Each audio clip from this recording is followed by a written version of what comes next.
Hello, everybody. This is Francesco Antolini, game director. And down there, the controller, we got Brian Rodriguez, one of our producers. Me cheer up for him. As John was saying, this is Just Cause.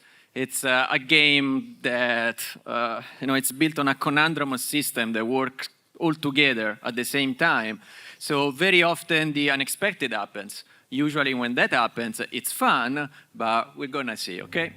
So we start this presentation today from this panoramic spot in Solis that gives you a pretty good idea of the extent of the world. So Solis is the new world of Just Cause. It's the biggest world we have to date, and it's also the most diverse. It's inspired by landscapes in South America. And here, for example, you can see at the bottom the grasslands, inspired by the pampas. On the background, we got the desert. And if you sharpen your sight, you may see a hint to a sandstorm. But no worry, because we are going to fly pretty close to it in a few minutes. And here, the Alpine is entering the screen, obviously inspired by the Andes. And if you're wondering whether these big clouds that it's coming in, it's hiding a tornado, you're wondering right. You've seen this probably at E3 or in some of the videos that we have released. You did see that in the context of a mission, but as you see, the tornado is there, the sandstorm is there, and blizzards are to be found in the mountains. Everything is procedurally generated, everything is there for your use, per use, and to just have fun with those. Let's just jump down the cliff. Needless to say, both parachute and wingsuit are back. We know how much you did love those in the previous games, so we did the extra effort to perfect them even more. We improved the interaction model, and we've polished the animation and the way that Rico relates to his parachute and the wingsuit. The result is an experience that feels extremely natural and organic. We just landed on an airstrip. Something is missing, I guess a plane, so why don't we drop one?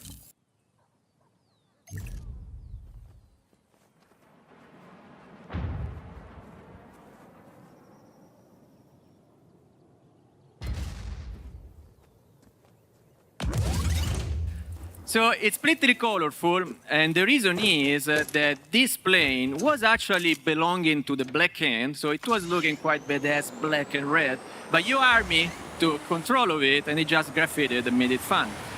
Because in this game, Rico will indeed need to master an army and create it. The challenge is gonna be tough. He can't do it by himself. As you may imagine, the army is called the Army of Chaos. Oh, you see those icons dancing on the top, that's the top left of the screen. Those are there to advise player about playable content that is nearby. Now they're gonna get less and less because they're gonna go up in the air. But the point is that Solis is not only the biggest world we craft so far, it's also the most rich in terms of things to do. So that widget, it's gonna alert player whether there is something to do for the revolution or for a secondary character or for a main story. And so on. So, as Brian is flying over the desert, you may notice that there is a certain variation in the landscape itself. Like now, we are just welcoming a mine. Welcome the mine. Ooh, that it's, you can tell it's desert, but it's not really desert. It looks and feels different. This is one of those things that we call sub-biomes. And we need to use these to infuse variety within the biomes itself, because again, they are big. If they were all looking samey, you will be bored pretty soon, and I don't want that. We just want to give you surprise after surprise. There's the sensor. I did promise before that we would have passed nearby. I hope we don't end inside it, because one of the features of the sandstorm itself is that it drastically reduces your visibility. That has quite interesting consequences in the way that you approach combat, but it's not something that you want while you are flying. Oh, here it's another one of my favorites. Probably this is my favorite sub-biome in the desert, is the canyon that goes with a river at the bottom. Now, the world is big, and it's big not just for the sake of being big. It's big because Rico moves fast. He moves fast if he's in a vehicle, he moves fast if he's in his wingsuit, and he basically teleports himself every time that he fires his grappling hook. So we literally need ground to cover. This time around, we also built it differently. If you've played the previous games, you will remember a game that is structured in a set of island or island.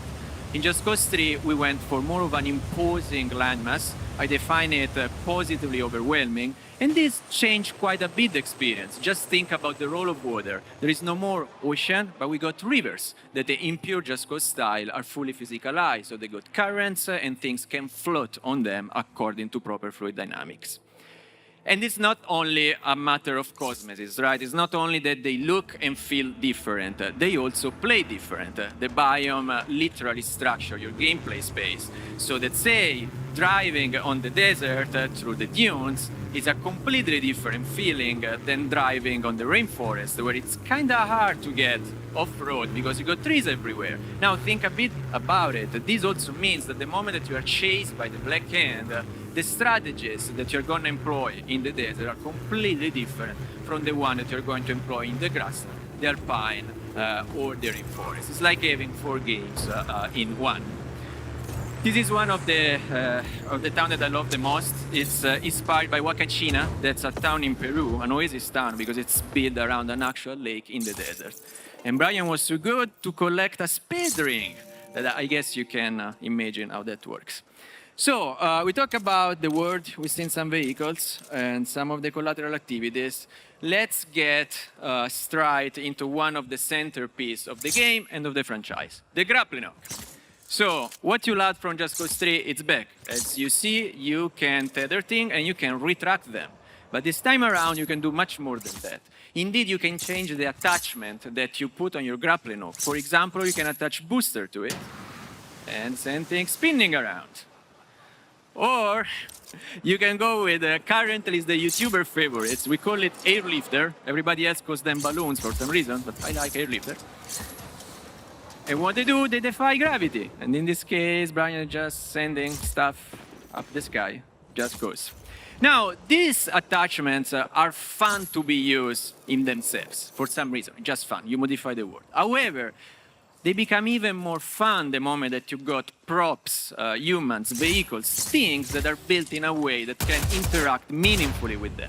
So even if you take just an otherwise insignificant food cart, here it is that with the addition of just a propane tank, you can make it interesting once you interact, with airlifter, booster, or somebody else. And it's not just about attachments. Brian, let's put up the customization screen. Let's scare people a little bit.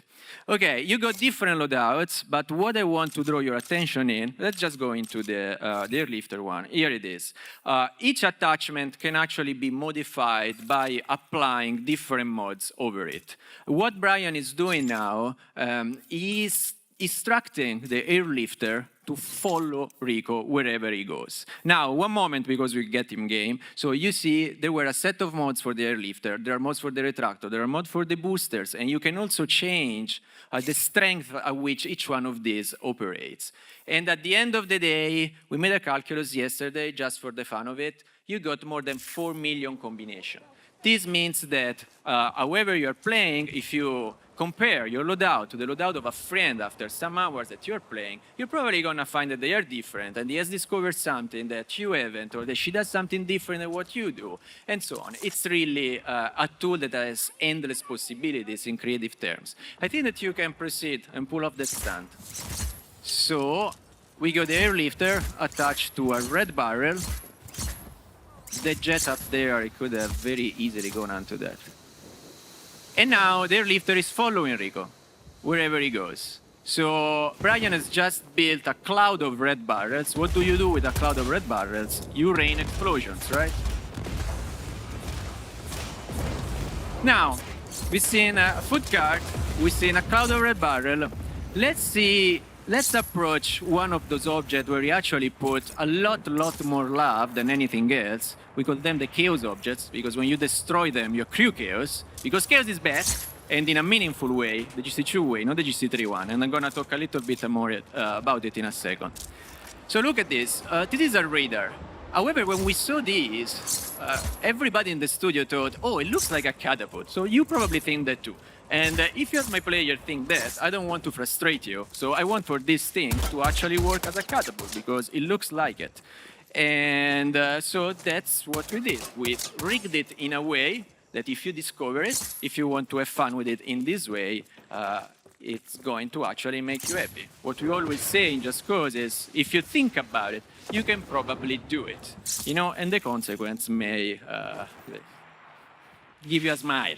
So those interactions actually are something that I consider relatively simple, something that I expect for each one of our players to pull off.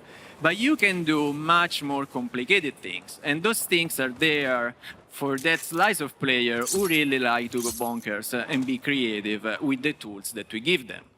To pull this off, we will start by supply dropping a tank. We have unlocked everything in this build for the sake of the demo. It goes without saying that as you play the game, you will progressively unlock your supply drops, you will progressively unlock your grappling hook attachment and mods. As you've seen, a novelty of 4 versus 3 is that you can precisely decide where your supply drop has to fall along with the orientation. This is, again, something that we do for players so that they can have a bigger control on their setups. So here Brian needs to change the way that both the airlifter and the booster works. And he's setting the airlifter so that they will stop at 15 meters from the soil. So they're not going to propel things forever up into the sky. And has to be indestructible. For the boosters, what he just did, he told the booster, wherever I put you in, never propel it down, okay? Only up or on a plane. And I guess what we've created, it's a flying tank. So what's interesting here is that the player, Brian there, is still driving the tank. And this is, since we have engineered the control so that you can use your grappling hook attachments even when you are driving vehicles. At the same time, everything about the tank is still working. So you can shoot your rockets and you can shoot your minigun. I think that you are approaching a front line. Front line, it's these areas of perennial battle in the game. No, it's a front line. You've got an army. The army advance, and advance just up to the point where the Black Hand, your opposing army, stops them. And where this happens, you got a front line. So the front line is basically a concrete representation of your progress within the game itself. Now, I will watch this thing for hours, but I don't think we have hours here, Brian. So we can cut it short and maybe change scenario. Phew, bye, tank.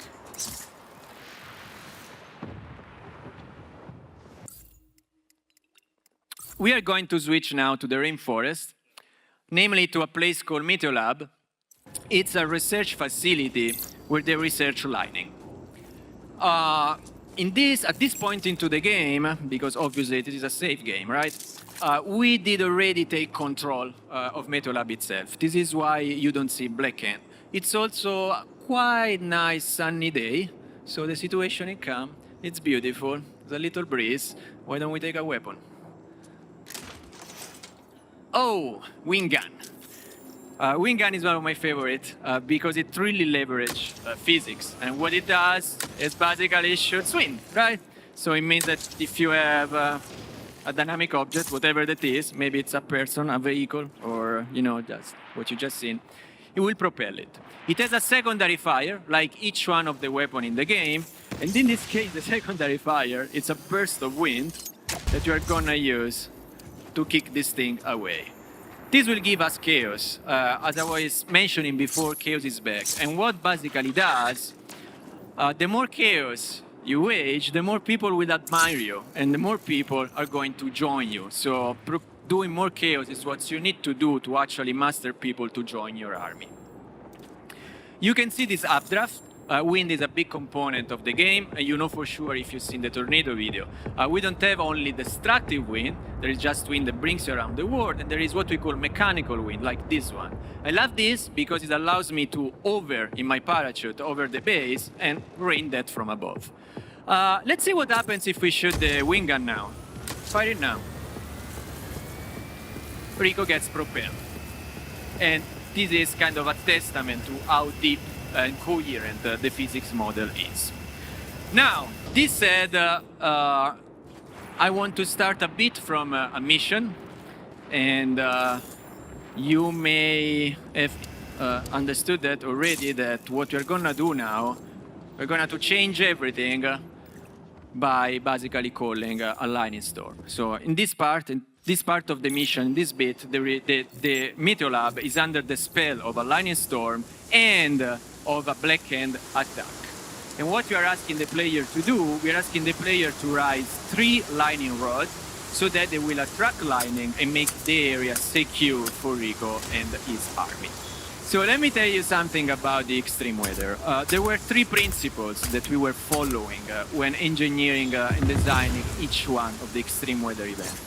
First of all, we want for them to be game changers in terms of we want extreme weather to change the world.